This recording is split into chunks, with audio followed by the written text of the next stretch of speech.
So we got to put ourselves around the conversation, put yourself around good people, and don't forget why you did it. Okay, so you got to build businesses. We got to leverage tools. We got to leverage networks. We got to have tools that are going to build our wealth tax free. We got to have tools that's going to protect us from a market downside. That's just a few things right there. You got to have access to funding so you can scale your business and increase your earning potential. See, right now, we are in a war for earning potential and making more money, right? Because if you make more money, trust and believe, with the right education, you know what to do with it. Hello, everyone. Alvin Darian here. I spent over 2 decades in the financial industry helping people just like you. As the author of books like Don't Let Adversity Steal Your Legacy and the 8 Financial Breakthroughs, and as the CEO and co-founder of Financial Pro Network, I am proud to present to you the Leadership and Money Podcast. All right. It's a brand new Monday, brand new day, brand new you, brand new insights. Today we're going to do things a little bit different. I'm going to break down a conversation as if I was going to make a proposal to Martin Luther King on how to bridge the wealth gap. And so if you can be in a quiet spot and take some notes, that would be awesome. Okay, here we go. I had to take some notes on this one. So we're going to talk about Martin Luther King's vision on these 3 movements. See, most people only know about one movement. There are 3 movements that was going to happen, and I'll give you some of the insight where I received this information. Okay, so we're going to close the wealth gap. So we're going to break that down today, everyone.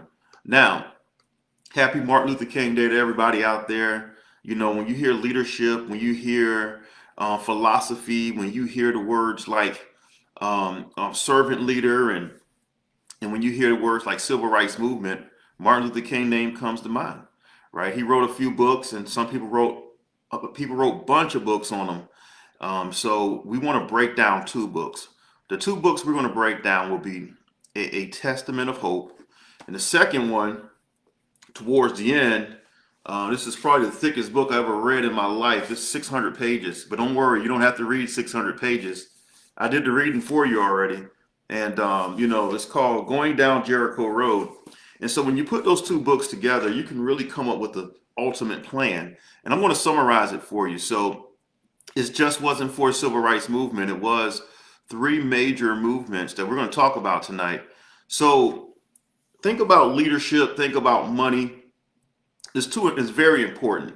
2 things you got to learn to get along with: money and numbers. So you can't run from, not money and numbers, people and numbers. Let me say that over: people and numbers. You got to learn to deal with people and numbers, right? So when you think of leadership, what comes to mind? We think about financial empowerment, the word empowerment, the word legacy. What person that everyone uses the word legacy more than Martin Luther King? Pretty much, when you think about it, right? So when you go through life, right, you got to have a guide. You got to have like a mentor. You got to have a GPS. You got to have a compass. You got to have some direction. And when you have direction, you got to be able to take instruction. And so many people have no direction. So let me break it down for you. The 3 critical movements that Martin Luther King was going to present to everyone. If you read the book, you know what's going on, but that's a 600-page book. The first one was the civil rights movement. The second movement was the wealth movement. And then the last one is the legacy movement. So we're going to break those down: the civil rights movement, the wealth movement, and the legacy movement. We're going to spend more time on wealth and legacy because we want to close this wealth gap. And the way we're going to do it is with what I call the 5 M's. So stay tuned till the end. We're going to break down the 5 M's. So we all understand, the civil rights movement was about justice, equality, making sure that people are not part of a systematic system. We wanted to make sure voting rights was there, and those are great. Those are great movements. But like I said, we want to break down the last 2. The leadership lesson was courage. So when you hear the word courage, who comes to mind? Anybody in your family comes to mind when you hear the word courage? So it was a collective process. Nobody got paid a civil rights movement check. To my knowledge, I don't think there was a check for saying, "Hey, you missed work. I know you're out here with us, but nobody got paid." There wasn't a check for that. And so the next movement, we were getting ready to get to it, and back in 1968, we all know what happened. But look at this book here. This book was published, man, and it has some of the details of the plans that was going to happen. And so you got to understand that the financial empowerment will give you the true freedom. You got to have financial empowerment, right? You got some people consider themselves poor, some people consider themselves broke, just getting by, barely making it, getting by, saving, investing, net worth. So you got to change your conversation, right? If you're going to be a part of the wealth movement, it comes down to changing your conversation. It comes down to new relationships and new connections. So what kind of relationships are you building? What kind of conversations are you holding? And when you have great conversations and great relationships, you build connections. And that's one of the ways we want to build wealth, right? Because if you get one gold nugget or one tip from a wealthy, wise person, guess what? It can shift the way you think and the way you see money. And that's how we're going to uplift communities. And so the last one still comes down to the relationships and conversations you have with your family, right? You want to be able to leave the generational wealth through the legacy movement. He believed in legacy. He believed in everyone leave a equal legacy based on the wealth they acquired, right? So think about it like this. What are you passing down to the next generation? Are you passing down debt? Are you passing down wealth? Are you passing down worry? Are you passing down courage? Because what do you value? So there's some leadership lessons there too. So the first movement was the civil rights movement. The second one was the wealth. And the last one was going to be the legacy. Well, we can continue to have these going on. So the 5 M's, as I break it down later on, will share with you a way to collapse time frames. That's very important. And so that we could make sure that the wealth gap, right? That the wealth gap we can close that wealth gap. So the book I was referring to, if you never read this book, I'm gonna say get the Audible or get the Bridge version, but 600 pages. And in 1968, the sanitation workers down in Memphis, right? They was not getting paid fair. And so Martin Luther King wanted to do something about that, right? He was like, hey, we need economic freedom. We need to have financial freedom. That's where that message was starting to brew up, right there in Memphis, Tennessee, right? But think about what happened in the same year. In the same year, he was assassinated. So this was probably the last book with his plans in it before the assassination. Now, let me talk to you for a second. You say you want financial freedom. You say you want financial empowerment. You say you want to have financial independence, financial abundance. But what are you doing to sharpen your saw so that you can have more insight and more wisdom to make the right decisions based on the information that you learned from? Not many people want to read a book 600 pages. Not many people are going to see, okay, what was the next move? Like I was in a business meeting today. I say, what is your end goal? What is it for you and your family at the end? I hear what's happening now, but what's the end goal, right? And so if you think about from this book, it talked about fair economic systems and fair pay and making sure people are getting paid right. And it goes a little deeper, but today I'm keeping on wealth and legacy. But I want to empower you to read that book. I want to challenge you to read that book, okay? Because now, let's say that we want to have economic independence. How do you have economic independence? How do you do it?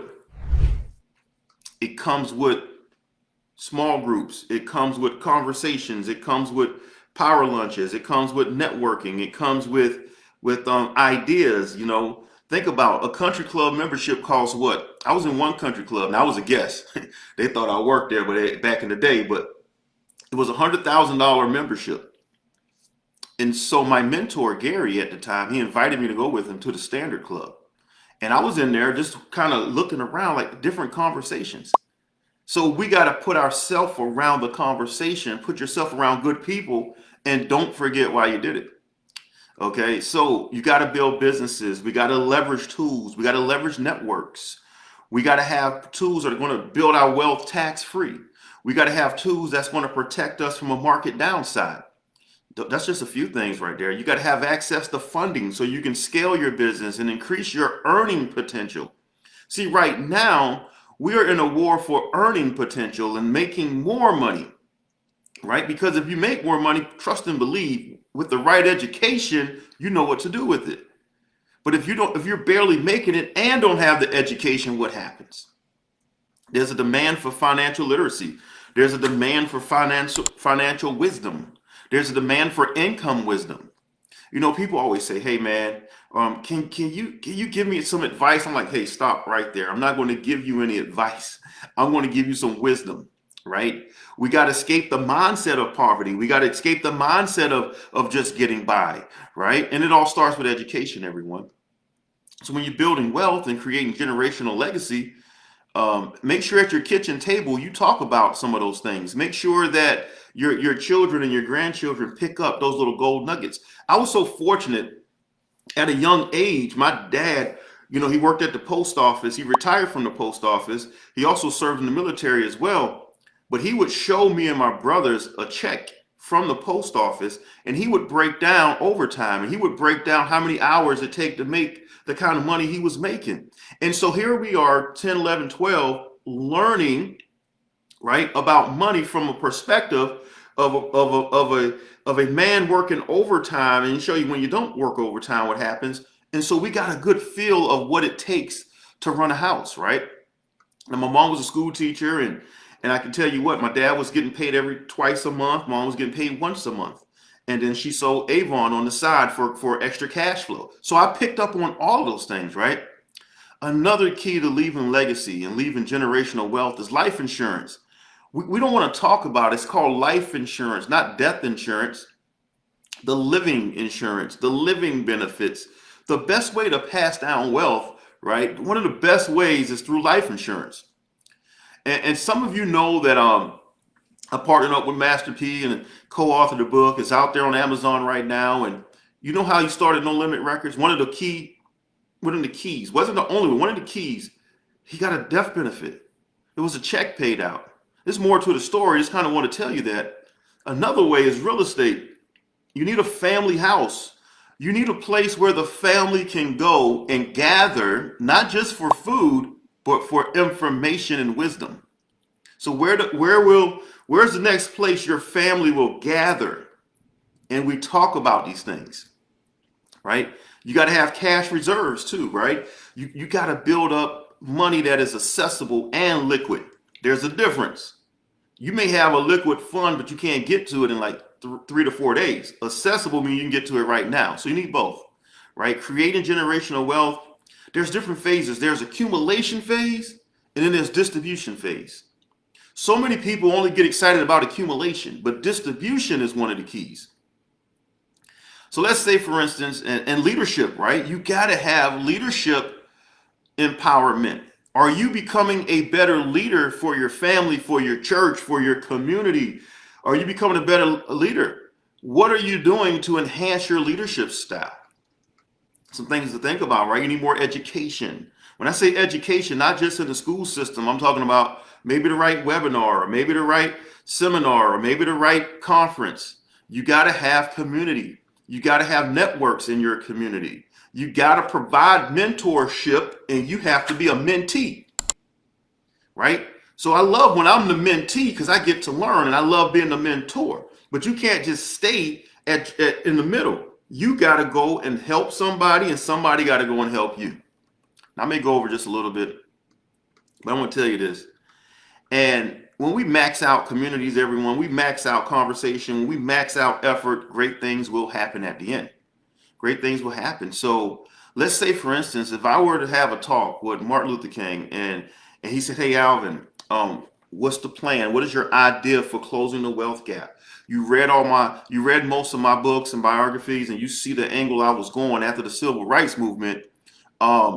what will be a plan? So now I'm in front of the room, right? All the influencers, as we call them now. Back in the day, they were freedom fighters, right? And you call the people today and say, hey, let's come together, everyone. Here's the meeting, and Martin Luther King happened to be in the meeting. What will I display to everyone?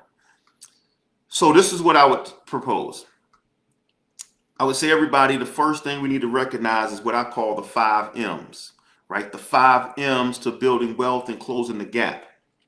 And so the first M, we got to recognize, everyone, we got to recognize that life insurance is the foundation for wealth transfer. It's the foundation for wealth, right? We got to make sure if something happened to you, or you get sick, or you pass away, your legacy continue. So the first M is $1 million minimum of life insurance.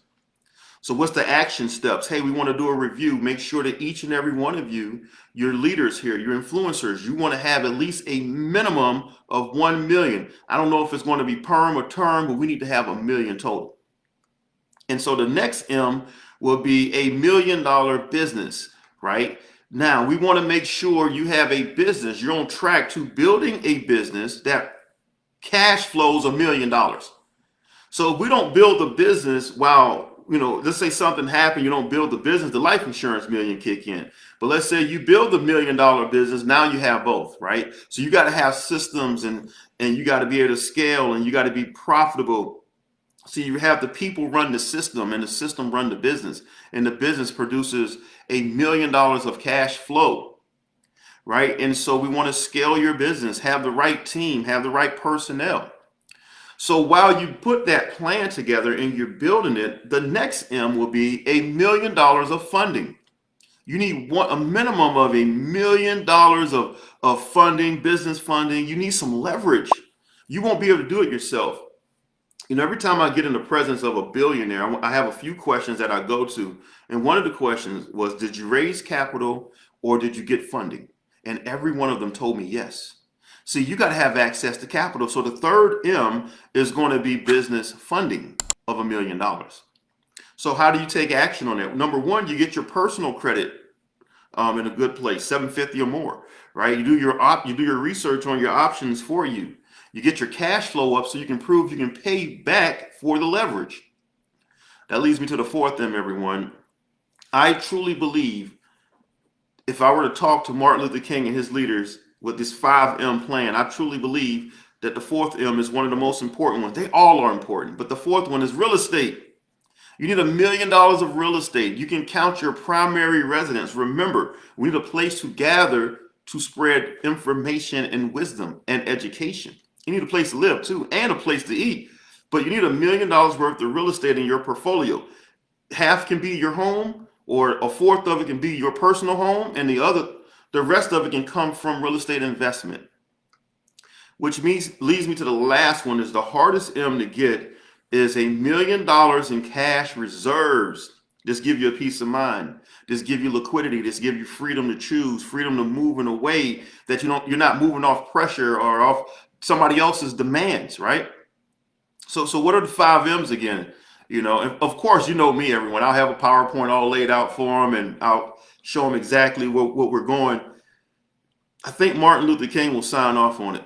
$1 million life insurance, $1 million of business cash flow, $1 million of business funding, $1 million of real estate, and $1 million cash reserves liquid.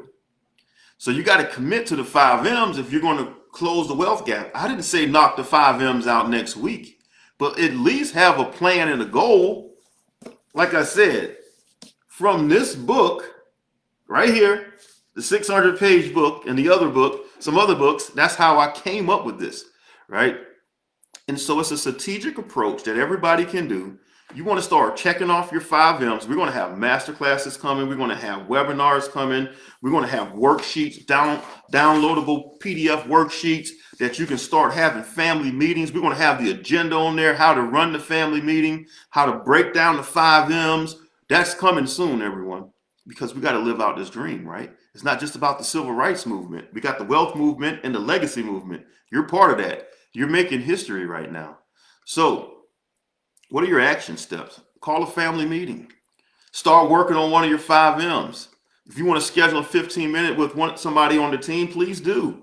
right? Start committing to your community and empowerment. Join a Facebook group. You can join ours, the 8 financial breakthroughs. We're talking about this stuff, right? So live life with purpose, not by accident. Look like you're going somewhere, not like you've been through something. We know a lot of people look like they've been through something. You want to look like the legacy movement. You want to make sure that you're moving your family, you're changing your last name, not changing your last name, but you're changing the trajectory of your last name forever.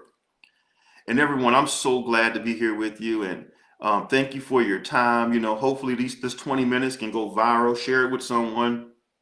And I look forward to serving you and working with you and encouraging you. I look forward to being that friend. People always say, hey man, what do you do? I'm like, I'm your friend. But I do financial education. But I can tell you right now, we need more ears. We need more people listening in. We need more people taking action. We got too much information. We got to go from information to education to implementation. Talk to you soon, everyone.